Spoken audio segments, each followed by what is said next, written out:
Hello everyone, welcome to the daily editorial analysis of the Assam Tribune newspaper. Before starting the analysis, I request you to subscribe the channel for getting the notifications and share to those who might be helpful from this analysis. Our Telegram link is given in the comment section through which you will be given important PDFs. Let's start today's important articles. The first article is Significant Day. So আজিৰ দিনটো significant হয় কিয় because আজি আমাৰ Republic Day হয় 76th Republic Day মানে গণৰাজ্য দিৱস আৰু এই দিনটোতে আমাৰ constitution খন মানে কাৰ্যকৰী হৈছিল মানে came into force okay so চাওক দুটা ডেট আছে ইয়াতে 26 November 1949 এই দিনটোত আমাৰ constitution খন adopt কৰি লোৱা হৈছিল গ্ৰহণ কৰা হৈছিল কিন্তু কাৰ্যকৰী কৰা হৈছিল 26 January 1950 এই ডেট দুটাত আপোনালোকে পাজল নহব ওকে তো চাওক 26 January টো কিয় সিলেক্ট কৰি লোৱা হৈছিল কাৰণ এই দিনটোত আমাৰ পূৰ্ণ স্বৰাজ ডে যেটো লাহোৰ সিজন সেই লাহোৰ সিজনত পূৰ্ণ স্বৰাজ ডে টো সেলিব্ৰেট কৰা হৈছিল মানে হেতু মানে আগতে কৰা হৈছিল কিন্তু সেই ডেটটোক যেতে আমি মনত ৰাখো সদায়ৰ কাৰণে সেই কাৰণে এই 26 January টো মানে select কৰি লোৱা হৈছিল okay যে came into force on 26 January 1950 okay তো চাওক যেহেতু কনস্টিটিউশন বুলি এটা আমি ওয়ার্ড পাইছো আৰু আমাৰ প্ৰিলিমছ পৰীক্ষা আহি আছে গতিকে প্ৰিলিমছৰ কাৰণে ইম্পৰ্টেন্ট এটা চেপ্টাৰ মই যে কভাৰ কৰিব ট্ৰাই কৰিছো হোপ সকলোৱে মানে বুজি পাব আৰু okay so demand for a constituent assembly তো সব কনস্টিটিউশন খন বনোৱাৰ কাৰণে প্ৰথমতে কনস্টিটিউয়েন্ট এসেম্বলি এখনৰ দৰকাৰ হৈছিল ওকে সো সেই কনস্টিটিউয়েন্ট এসেম্বলিৰ বিষয়ে প্ৰথমতে কোনে কৈছিলে এমএন ৰয় ওকে সো কেতিয়া কৈছিলে 1934 ত এমএন ৰয়ে প্ৰথমবাৰৰ কাৰণে কনস্টিটিউয়েন্ট এসেম্বলিৰ বিষয়ে মেনশন কৰিছিলে তাৰ পাছতে 1935 ত ইন্ডিয়ান নেশনেল কংগ্ৰেছে ডিমান্ড কৰিছিলে কি এখন কনস্টিটিউয়েন্ট এসেম্বলি লাগে আমাৰ কান্ট্ৰিখনৰ কাৰণে এই পিৰিয়ড কেটা মই দি দিছো according to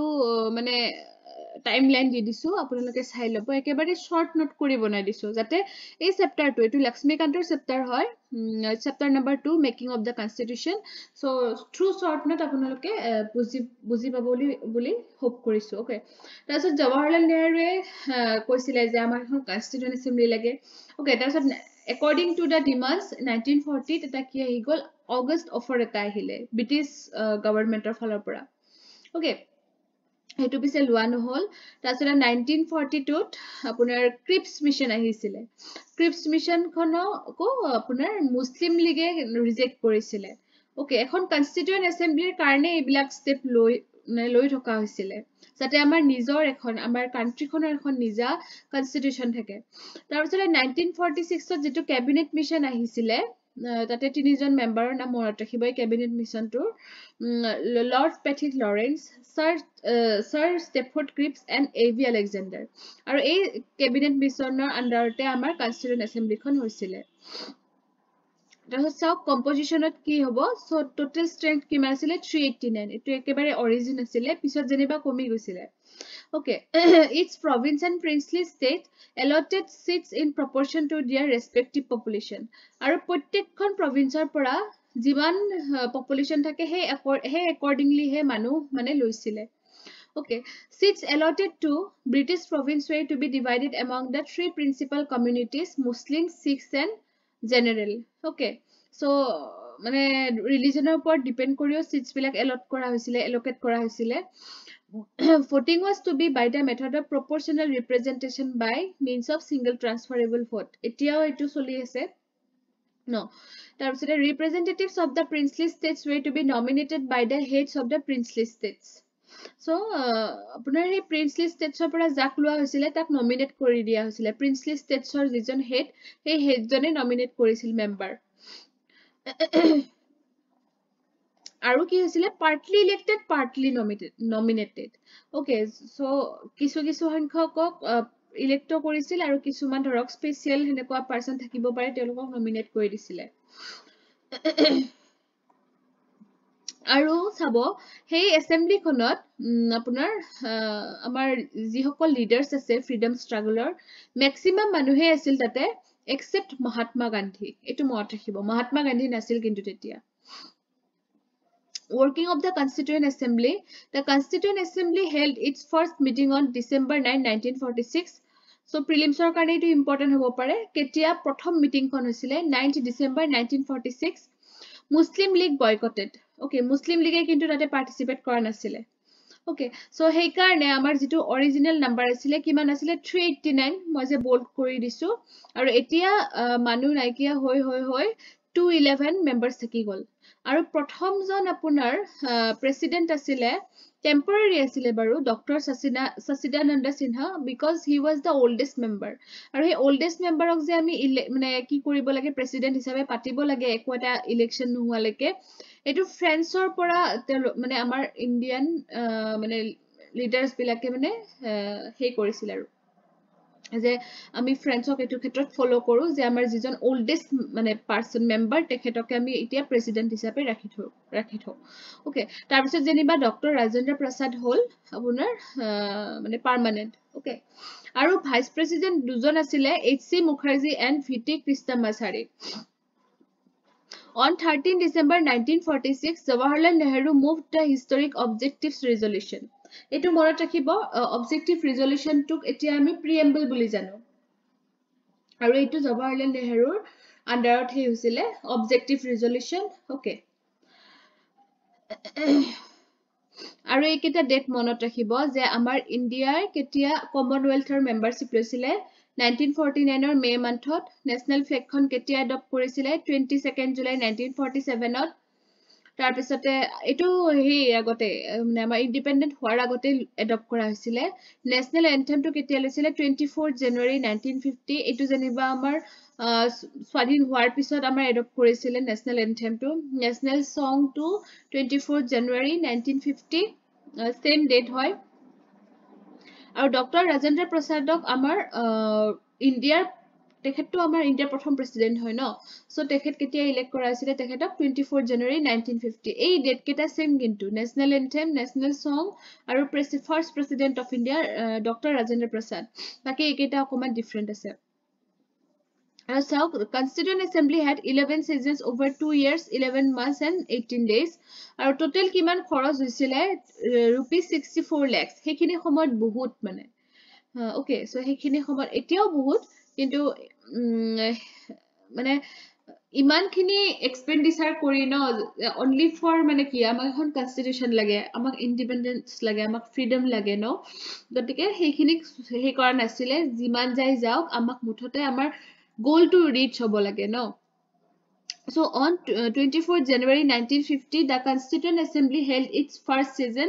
the first general elections in 1951 to 52 ebilak sob prelims or kane important asolote ekhine so Constituent Assembly khon prothom ketia held hoisile 24 January 1950 sorry final season prothom khon to 1946 13 December aru final khon hoisile 24 January 1950 আৰু প্ৰথম আমাৰ যেটো election আমাৰ ইন্ডিয়াৰ হেতু হৈছিল 1951 to 52 এখিনি period হৈছিল তাৰছত চাওক আমাৰ কনস্টিটিউয়েন্ট এসেম্বলিৰ লগত ৰিলেটেড কিছুমান কমিটিজ আছে সো মেজৰ কমিটি কিখন একেবাৰে মনত ৰাখিব ইউনিয়ন পাৱাৰছ কমিটি কোনে হ্যান্ডেল কৰিছিল Jawaharlal Nehru union constitution committee Jawaharlal Nehru provincial constitution committee Sardar Patel আৰু drafting committee which is the most important committee of Constituent Assembly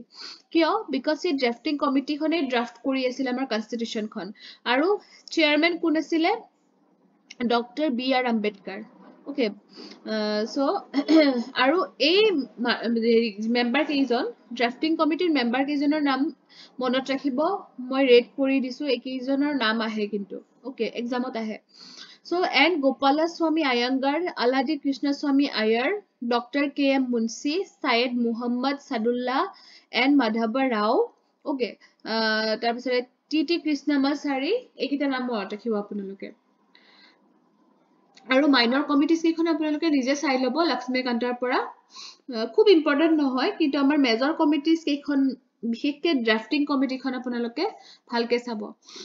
doctor B R আম্বেদকাৰৰ বিষয়ে কোৱা আছে তেখেত সেইখিনি সময়ত ল মিনিষ্টাৰ আছিলে আৰু তেখেতে কি কৰিছিলে he piloted the draft constitution and he is recognised as the father of the constitution of India and he also' known as modern মানুহ সাপোজ দি দিলে আপোনালোকক মডাৰ্ণ মানুহ মানে কেইজনমান মানুহৰ নাম দিলে আপুনি যদি নাজানে তেতিয়াহ'লে ইনকাৰেক্ট হ'ব গতিকে জানি লওক মডাৰ্ণ মানুহ বুলি আমি কাক জানো ডক্টৰ বি আৰ আম্বেদকাৰ ঠিক আছে তো ইয়াতে আকৌ এবাৰ ৰিপিট কৰি দিছো মই কনষ্টিটিউশ্যনখন আমাৰ কেতিয়া এডপ্ট কৰিছিলে 26 নৱেম্বৰ 1949 আৰু এটা প্ৰিএম্বল আছিলে অৰিজিনেলি আমাৰ এটা প্ৰিএম্বল আছিলে আৰ্টিকলছ 395 টা আছিলে শিডিউলছ আছিলে 8 টা এতিয়া 12 টা okay so constitution came into force on 26 January 1950 আৰু এই 26 জানুৱাৰীটোক আমি কি হিচাপে চেলিব্ৰেট কৰো ৰিপাব্লিক ডে ওকে সো ইয়াতে এইটো কথা কৈ দিছে জানুৱাৰী 26 was specially chosen because on this day in 1930 Purna Swaraj Day was celebrated Lahore seasonot asile Purna Swaraj Day to গতিকে সেই দিনটো যাতে তাৎপৰ্যপূৰ্ণ হৈ থাকে সেই কাৰণে আমাৰ সেই ডেটোতে আমাৰ কনষ্টিটিউশ্যনখন কি কৰা হৈছে মানে কাৰ্যকৰী কৰা হৈছে Eketa important facts hoy. Elephant was adopted as the symbol of the Constituent Assembly. Dr. B.N. Rao was appointed as the constitutional advisor. H.B.R. Iyengar was the secretary to the Constituent Assembly. Okay, enake ase ketaman aru etu importance of Prem Bihari Narayan Raizada was the calligrapher of the Indian Constitution. Kone calligraphy korise amar Indian Constitution khon Prem Bihari Narayan Raizada tar bisote আকৌ মানে beautify আৰু ডেকোৰেশন কৰিছে আমাৰ শান্তি নিকেতনৰ artist নন্দনলাল box and ব্যৱহাৰ Ram Manohar Sinha okay so এইবিলাক নাম মনত ৰাখিব পিডিএফত আকৌ পাব নহয় আকৌ পঢ়ি চাব এবাৰ